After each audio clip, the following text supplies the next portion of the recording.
Hello bull trackers दोस्तों, पिछले 4 trading days में निफ्टी ने करीब 1000 पॉइंट्स लूज किए और आज फाइनली जाकर हमें 300 पॉइंट की रिकवरी देखने को मिली।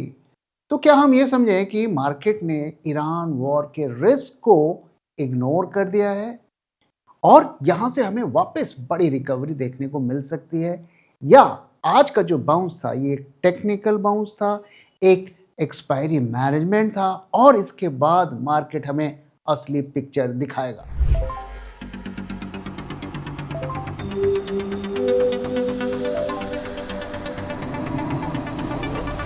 जब मार्केट की हो बात, बेटर आस्क बुल ट्रैक। तो पिछले फ्राइडे से जो मार्केट में पैनिक लौटता हुआ दिखा था, आइए उसको थोड़ा समझते हैं। तो आप देखिए कि फरवरी 27 से मार्केट में हमें गिरावट देखने को मिली और 300 पॉइंट लगातार 2 दिन मार्केट में गिरावट देखने को मिली।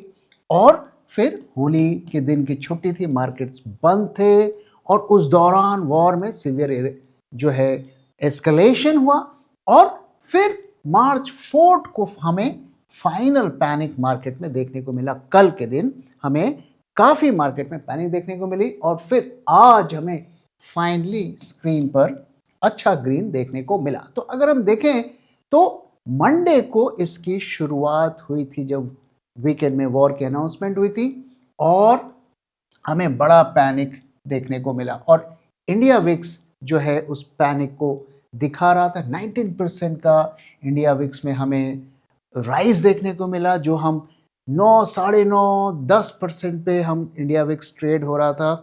पिछले अगर हम 3-4 महीनों में देखें तो काफ़ी नीचे के लेवल पर चल रहा था और उसमें सडन राइज देखने को मिला और उसके बाद लगातार आप देख सकते हैं कि वो पैनिक फैलता हुआ दिखा और आज जाकर हमें थोड़ी सी राहत की सांस लेने को मिली और थोड़ा होप मिला कि शायद मार्केट यहाँ से अब थोड़ा रिकवर करेंगे। तो इसी को हम समझने की कोशिश करेंगे कि इस ग्रीन का क्या मतलब है। तो आइए पहले समझते हैं कि ये ईरान वॉर की वजह से मार्केट में कितना फियर जनरेट हुआ है। डेटा पॉइंट्स के से हम इसे समझने की कोशिश करेंगे। तो अगर आप देखें कि इंडिया विक्स जो कि फियर इंडेक्स है, बताता है कि मार्केट में कितना फियर है। वहाँ अगर हम देखें वॉर से पहले 13-14 के आसपास चल रहा था और उससे 1-2 महीने पहले जाएंगे तो 9-10 के आसपास चल रहा था। अब हम यहाँ पर 17, आज का अगर आप डेटा देखें तो 17 के आसपास हैं और कल हमने 21 का लेवल भी देखा। तो क्लियर कट है कि सिस्टम में फियर दिख रहा है, लेकिन ये फियर अगर हम कोविड से कंपेयर करें तो कुछ भी नहीं है, क्योंकि कोविड में विक्स 80 से ऊपर चला गया। तो आप देख सकते हैं कि फियर बढ़ा है, लेकिन उस लेवल का फियर अभी सिस्टम में नहीं आया है। अब एक दूसरा इंडिकेटर देखते हैं कि एफआईआईज इसको कैसे हैंडल कर रहे हैं, एफआईआईज इसमें क्या कर रहे हैं। तो आप सब जानते हैं कैश मार्केट के डेटा को आप ट्रैक कर रहे हैं तो एफआईआई की सेलिंग बड़ी है। एक और इंडिकेटर कि इस वॉर का रिस्क रियल है, इसे हम इग्नोर नहीं कर सकते, लेकिन हमें वो फील नहीं हो रहा है। क्यों? क्योंकि डीआईआईज लगातार बाइंग कर रहे हैं। 25,000 करोड़ का सिप हर महीने आ रहा है। ये पैसा अगर आप देखें ना तो ये उधारी के पैसे के जैसा है। मैं अगर लगातार उधार लेता रहूं उससे मैं अपनी लाइफस्टाइल को बहुत अच्छा कर सकता हूं, लेकिन एक टाइम आएगा जब मुझे वो पैसे चुकाने पड़ेंगे। तो जब ये पैसे इन्हें चुकाने पड़ेंगे, अगर इनके क्लाइंट जब मांगने लगेंगे तब क्या होगा वो हमें सोचना है। तो फिलहाल ये जो सिचुएशन है, अगर हम एफआईआई के व्यू को देखें तो उनकी बेरिशनेस की स्ट्रेंथ बड़ी है। अब अगर हम एफआईआई का एफएनओ मार्केट में डेटा देखें, पिछले 3-4 दिनों में अगर हम डेटा देखें कि वो क्या कर रहे हैं, तो हम एक कंपैरिजन करने की कोशिश करेंगे कि कितना उनका पोजीशन किस तरीके से मार्केट में बन रही है। तो 27 फरवरी से 4 मार्च यानी कि कल के दिन तक का हम एनालिसिस कर रहे हैं यहाँ पर, और आज का डेटा अभी नहीं आया है इसलिए ये इसमें एडेड नहीं है। तो अगर कैश मार्केट में देखें तो 27 फरवरी से 4 मार्च तक उन्होंने करीब 19,500 करोड़ बेचा है और कल के दिन उन्होंने 8,700 करोड़ की सेलिंग की है। तो आप देख सकते हैं कि उनकी सेलिंग बढ़ी है, इसको आप इग्नोर नहीं कर सकते। अगर हम इंडेक्स फ्यूचर में देखें तो करेंटली उनकी इंडेक्स फ्यूचर्स में इतने शॉर्ट्स बने हुए हैं और पिछले 4 ट्रेडिंग सेशन में कल तक उन्होंने इतने शॉर्ट्स ऐड किए, यानी कि फ्यूचर्स में शॉर्टिंग को बढ़ाया है। अगर हम कॉल ऑप्शंस की बात करें तो आप देखिए कॉल में भी उनकी शॉर्ट पोजीशन है और हम जानते हैं कॉल पोजीशन में शॉर्ट होना मतलब बेरिश पोजीशन होना है। तो उन्होंने इतने कॉल्स शॉर्ट करके रखे हैं, लेकिन कल के दिन उन्होंने कॉल को थोड़े काटे हैं, जो उनकी शॉर्ट पोजीशंस थी उसको थोड़ा कम किया है, which is a minor positive, okay. लेकिन असली खेला यहां पर है पुट्स में वो लॉन्ग है। वंस अगेन जब आप पुट लॉन्ग होते हैं तो बेयरिश पोजीशंस आपकी रहती हैं। आपने 3,43,000 कॉन्ट्रैक्ट्स के पुट्स लॉन्ग करके रखे हैं। ये हेजिंग की पोजीशन भी हो सकती है और ये आपके जो नेकेड पोजीशंस भी हो सकती हैं। और कल के दिन उन्होंने कुछ पुट कॉन्ट्रैक्ट्स कट भी किए हैं, करीब 40,000 कॉन्ट्रैक्ट्स उन्होंने कट किए हैं। लेकिन अगर हम जो भी उन्होंने पोजीशंस में आखिरी दिन यानी कल के दिन जो भी उन्होंने चेंजेस किए, अगर आप उसे इग्नोर कर दें, अगर आप इस फाइनल पोजीशंस को देखें तो आप देख सकते हैं कि यहाँ पर हैवी सेलिंग है, यानी शॉर्ट है। फ्यूचर्स में भी वो शॉर्ट है, कॉल में भी वो शॉर्ट है, पुट में भी वो शॉर्ट है। तो कहीं से भी ये डेटा हमें ये नहीं बता रहा है कि उनकी सेलिंग रुकने वाली है। तो सिस्टम में अगर हमें फेयर दिखे ना दिखे, as a retail investor DII को फेयर दिखे या ना दिखे, लेकिन FIIs को क्लियर कट फेयर यहां पे दिख रहा है। और अगर हम क्रूड की बात करें वहां पर भी क्या सिचुएशन है इसको समझने की कोशिश करते हैं। 81 के लेवल के आसपास क्रूड पहुंच गया है, 15% गेन इन 10 डेज। हालांकि कल के कंपैरिजन में आज थोड़ा सा फॉल हमें देखने को मिला है। और जो चीज सबसे डराने वाली है कि हम 85 to 90% का क्रूड इंपोर्ट करते हैं और हमारे पास शायद 40 से 50 दिन का रिजर्व फिलहाल पड़ा हुआ है। और $10 का प्राइस इंक्रीज होता है तो 0.5% GDP पर इंपैक्ट करता है, साथ में करंट अकाउंट डेफिसिट पर भी इंपैक्ट करता है। ध्यान रहे दोस्तों कि क्रूड जो है अभी भी उस लेवल तक नहीं पहुंचा है, उस फेयर इंडेक्स तक नहीं पहुंचा है। अभी भी अगर इस लेवल पर भी क्रूड सस्टेन हो जाए तो शायद हम जो है हमारी नैया पार हो जाए, बहुत ज़्यादा डैमेज नहीं होगा। लेकिन असली डर है कि कहीं क्रूड इससे ऊपर ना चला जाए। और यहाँ पर अगर आप सेक्टर वाइज देखें तो आज तो थोड़ा मेटल्स में हमें गेन देखने को मिला, लेकिन इसमें हमें कैपिटल गुड्स और जो कंपनीज में मिडल ईस्ट में एक्सपोजर्स थी, खास करके एविएशन, ऑटोज, इन सब में हमें पिछले 2-3 दिनों से फॉल देखने को मिल रहा है। हालांकि इसमें से कुछ रिकवरी आज होती हुई दिखी है, जैसे कि ऑटो एंड मेटल्स में, और फार्मा IT में थोड़ा सा उसे एज ए डिफेंसिव प्ले लोग एज ए यूज कर रहे हैं, तो वहां पर उतनी गिरावट नहीं है। तो अगर आप इंडियन मार्केट्स को देखें तो हमें क्या देखने को मिल रहा है कि मार्केट्स रोटेटिंग टू सेफ्टी, यानी कि ब्रॉड बेस्ड बिग स्केल में सेलिंग नहीं हो रही है। ऐसा लगता है कि थोड़ा थोड़ा रोटेशन वहां पर होता हुआ हमें दिख रहा है। If a cat wants to be a lion, it needs to lose its appetite for rats. What do you want to be? Bulltrack Global Portfolio. Think big, think global. तो अगर इन डेटा पॉइंट्स को आप देखेंगे तो FIIs में तो panic देखने को मिल रहा है, वो सेल भी कर रहे हैं और सेलिंग की स्पीड भी बढ़ी है। ब्रॉडर मार्केट को अगर आप देखेंगे उतना फेयर देखने को नहीं मिल रहा है, उतना पैनिक देखने को नहीं मिल रहा है। क्यों नहीं देखने को मिल रहा है, आइए इसको समझते हैं। तो मार्केट का अगर आप देखें इस वक्त सिचुएशन, तो मार्केट क्या एज्यूम कर रहा है? मार्केट एज्यूम कर रहा है कि ये जल्दी ही लड़ाई खत्म हो जाएगी और क्विक रिकवरी हमें देखने को मिलेगा। ऐसा क्यों मार्केट एज्यूम कर रहा है? क्योंकि मार्केट पास्ट का डेटा देख रहा है, वो मैं आगे आपको दिखाऊंगा कि पास्ट में क्या हुआ था। So markets are not ignoring the war, but they are pricing the most likely scenario. वो एज्यूम कर रहा है कि क्या होने की प्रोबेबिलिटी सबसे ज्यादा है, उसी के बेसिस पे चल रहा है। और ये वर्स्ट केस आउटकम को के बारे में नहीं सोच रहा है, इसका मतलब ये वर्स्ट के सिनेरियो प्राइस्ड इन नहीं है। अगर वहां जाता हुआ दिखा तो मार्केट की बैंड बज जाएगी। Okay, investors expect historical patterns to repeat. अब ये हिस्टोरिकल पैटर्न्स क्या है वो मैं आगे आपको दिखाऊंगा। जैसा कि मैंने आपको कहा कि छोटा कॉन्फ्लिक्ट होगा, टेम्पररी वोलाटिलिटी होगी और फिर सब कुछ नॉर्मल हो जाएगा। जैसा कि अक्सर कहते हैं ना, मार्केट हो या आदमी हो, ऊपर ही जाना है। तो इस माइंडसेट में मार्केट फिलहाल हमें देखने को मिल रहा है। अब यहाँ पे देखें कि एमके ग्लोबल का क्या कहना है कि 2023 में वेस्ट एशिया में जब कॉन्फ्लिक्ट हुआ था, इंडियन मार्केट्स गेन किया था इन नेक्स्ट 3 मंथ्स। तो लोगों को उनकी यही मेमोरी है कि अरे ये सब तो चलता रहता है, खरीद लो, आगे बढ़ जाएगा। और 2025 में भी जब जून में पिछले साल जब एस्केलेशन हुआ था, तब भी वही सिचुएशन थी, कुछ दिन टेंशन रहा और फिर शार्प रिकवरी हमें देखने को मिला। So this shows Indian equities historically absorb geopolitical shocks faster than fear. ये मार्केट की मेमोरी है और इसी पे वो चल रहा है, इसीलिए यहां पर पैनिक नहीं देखने को मिल रहा है। अब करंट मार्केट का एजम्पशन क्या है, इसको अगर हम समझें कि US operations remain surgical and contained, यानी कि यूएसए वॉर को एस्केलेट नहीं करेगा।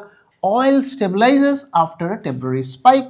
तो अब हम 80 पे आ गए हैं, अब यहीं पर शायद ऑयल सेटल हो जाएगा, ऐसा मार्केट के अनुमान है।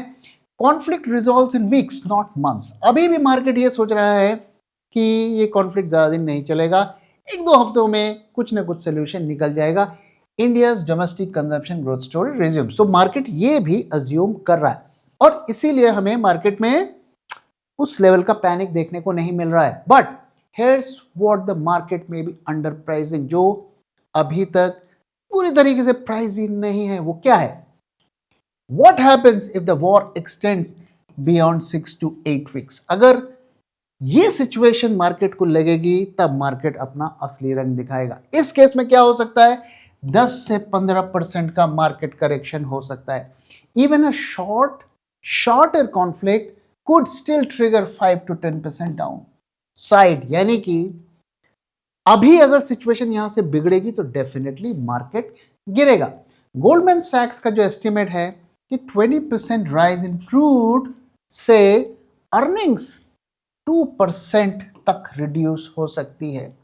तो क्लियर कट है कि ईपीएस में ड्रॉप देखने को मिल सकता है, यानी कि जो ओवरऑल निफ्टी में करेक्शन देखने को मिल सकता है। India could underperform other emerging markets due to its heavy energy import dependency. जैसे कि हमने कहा कि 80% तो क्रूड हम बाहर से इंपोर्ट करते हैं, तो बाकी इमर्जिंग मार्केट्स के कंपैरिजन में हम अंडर परफॉर्म करेंगे अगर क्रूड ऊपर रहता है। इसका मतलब ये हुआ कि एफआईआईज को का जो इमर्जिंग मार्केट फंड है वो इंडिया में लीस्ट प्रेफर्ड होगा। क्यों? क्योंकि बढ़ते हुए क्रूड का सबसे ज़्यादा यहाँ पर इम्पैक्ट पड़ेगा और ग्रोथ की स्टोरी क्या है वो आप जानते हैं। So Indian financial assets are among the most at risk if the conflict escalates. तो यही रीज़न है कि एफआईआईज की सेलिंग लगातार बढ़ रही, क्योंकि एफआईआईज ही इन चीज़ों के बारे में सोचते हैं, डीआईआईज इसके बारे में नहीं सोचते हैं।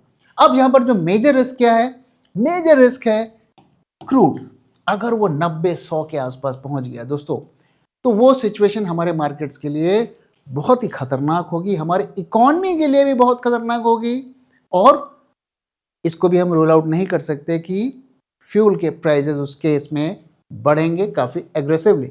अब आज के मार्केट की बात करते हैं। आज का जो मार्केट था उसमें रिकवरी देखने के हमें क्या रीज़न मिले? तो पहला, अगर आप देखिए कि मार्केट्स ओवरसोल्ड हो गए थे, जिस तरीके से 3-4 दिनों से हमें फॉल देखने को मिल रहा था, सारे इंडिकेटर्स ओवरसोल्ड रीजन में पहुंच गए थे और ऐसे में अक्सर एक टेक्निकल बाउंस देखने को मिलता है। क्यों? क्योंकि जब मार्केट फर्दर नहीं गिरते हैं तो जो शॉर्टर्स होते हैं, शॉर्ट सेलर्स होते हैं, वो अपनी पोजीशंस को बुक करते हैं बाइंग करके। तो एक टेक्निकल बाउंस देखने को मिला और ऑफ कोर्स बार्गेन हंटर्स भी ऐसे मौके के तलाश में रहते हैं, क्योंकि मैंने आपके साथ रीज़न शेयर किया कि लोगों को लगता है कि यार ये तो 2-3 हफ्तों में ख़त्म हो जाएगा, तो बार्गेन हंटिंग भी हुई है। और इससे भी बड़ा जो रीजन था जिसने इस शॉर्ट कवरिंग को ट्रिगर किया वो है ग्लोबल क्यूज। अब कल का दिन अगर आप देखें, डाउ जोन्स ग्रीन में रहा, नास्डैक ग्रीन में रहा। सवेरे जब निक्केई खुला उसमें हमें 1000 पॉइंट से ऊपर का गेन देखने को मिला। कॉस्पी कोरिया जो कि पिछले 2 दिनों से लोअर सर्किट पे जा रहा था, आज उसमें 11% की ओपनिंग गेन हमें देखने को मिली और वो सस्टेन भी किया थ्रू आउट द डे। तो एक अच्छी शुरुआत हमारे मार्केट्स के लिए हुई। एक जिसे कहते हैं ना कि सवेरे सवेरे मार्केट का मूड काफ़ी अच्छा रहा, तो इसने सपोर्ट किया। ऑब्वियसली म्यूचुअल फंड्स की बाइंग तो चल ही रही है, उसने भी कंट्रीब्यूट किया। और ऐसा भी पॉसिबल है कि एक्सपायरी को लेकर भी कुछ यहाँ पर मैनेजमेंट किया जा रहा है, क्योंकि जो अगली एक्सपायरी है वो 10 मार्च की है। और क्रूड ने भी थोड़ा सा पॉजिटिव काम किया, क्योंकि उसमें स्लाइट फॉल हमें देखने को मिला और फर्दर उसमें राइज हमें नहीं देखने को मिला। तो इन कंबाइंड फैक्टर्स की वजह से ऐसा लगता है कि ये एक टेक्निकल बाउंस की तरह काम किया है। हमें आगे और देखना है कि ये बाउंस कंटिन्यू आगे होता है या नहीं। If a cat wants to be a lion, it needs to lose its appetite for rats. What do you want to be? Bulltrack Global Portfolio. Think big, think global. अब आइए दोस्तों, मैं आपको पास्ट के ऐसे अकरेंसेस दिखाता हूं जिसमें खाड़ी के देशों में कॉन्फ्लिक्ट रहा और उसका कितना इम्पैक्ट ऑयल पर पड़ा और कितना इम्पैक्ट निफ्टी पर पड़ा। तो इसको अगर आप देखेंगे तो आपको समझ में आएगा कि बेस्ट केस और वर्स्ट केस सिचुएशन क्या है। तो अगर आप जो पहला गल्फ वॉर था 1990 में, उसमें अगर आप देखिए क्रूड में 141% का राइज देखने को मिला था। सेंसेक्स में 25% का फॉल देखने को मिला था और 3 महीने में सिर्फ 50% की रिकवरी हुई थी और फुल रिकवरी करने में 3 से 4 महीने हो गए थे। ये सबसे खतरनाक सिचुएशन थी। क्यों? क्योंकि लड़ाई लंबी चली थी, 5-6 महीने। बाकी जितने भी कॉन्फ्लिक्ट थे वो कुछ हफ्तों में या एक आध महीने में सेटल हो गए। इसके बाद आप देखिए 9/11 हुआ, यहाँ पर भी क्रूड एक्चुअली वहां पे गिरा था। सेकंड जो इराक वॉर था उसमें क्रूड पर इतना इम्पैक्ट नहीं पड़ा था। क्यों? क्योंकि लड़ाई होने से पहले ही वहां पर इतनी टेंशन हो गई थी कि वो ऑलरेडी प्राइस्ड इन था। जबकि करंट केस में ऐसा नहीं है। अरब स्प्रिंग के केस में भी आप देखिए 50% राइज देखने को मिला था हमें। रशिया यूक्रेन के केस में भी 36% राइज देखने को मिला था। इजराइल हमास वॉर में 2023 में भी 10% का हमें राइज देखने को मिला था। और जो लास्ट ईयर ईरान का एस्केलेशन हुआ था उसमें भी 8% देखने को मिला था। और करंट सिचुएशन में ऑलरेडी हम 17% अप है। तो यहां पर जो समझने वाली चीज क्या है कि ये कॉन्फ्लिक्ट कितना बढ़ता है। अगर ये कॉन्फ्लिक्ट ऐसा लगता है कि नहीं कुछ रेजोल्यूशन आ गया तो हम बैक टू नॉर्मल हो जाएंगे, लेकिन अगर ऐसा लग रहा है कि ये लड़ाई तो महीनों चलने वाली है, बूट्स ऑन द ग्राउंड की बात हो रही है कि भाई ग्राउंड पे लड़ाई होगी, फिर आप इस बात के लिए तैयार रहिए कि हमें 30, 40, 100% तक का क्रूड में राइज देखने को मिल सकता है। तो ये जो सिचुएशन बन रही है ना, इसे हमें केयरफुली ऑब्जर्व करना है कि कितना इसमें एस्केलेशन हो रहा है और ग्राउंड पर लड़ाई होने की क्या सिचुएशन है। ऑफ कोर्स अगर यहाँ पे कोई सीज फायर हो जाएगा तो ये सारा जो पैनिक है वो खत्म हो जाएगा, लेकिन अगर नहीं होता है तो फिर हमें चिंता करने की बात है। अब आइए अलग अलग सिनेरियोस की बात करते हैं कि मार्केट में क्या हो सकता है। तो पहली सिनेरियो क्या है कि सीज फायर क्विकली हो जाता है और ऑयल 80 के लेवल को पार नहीं करता है। इस सिचुएशन में जिसकी प्रोबेबिलिटी बहुत कम है 15 to 20%, हम 24,500 से 25,500 के बीच में रहेंगे। War ends in 1 to 2 weeks। अभी लगभग अगर आप देखें ना तो हम इसी फेज में हैं, इसीलिए हमें ज़्यादा टेंशन नहीं हो रही है।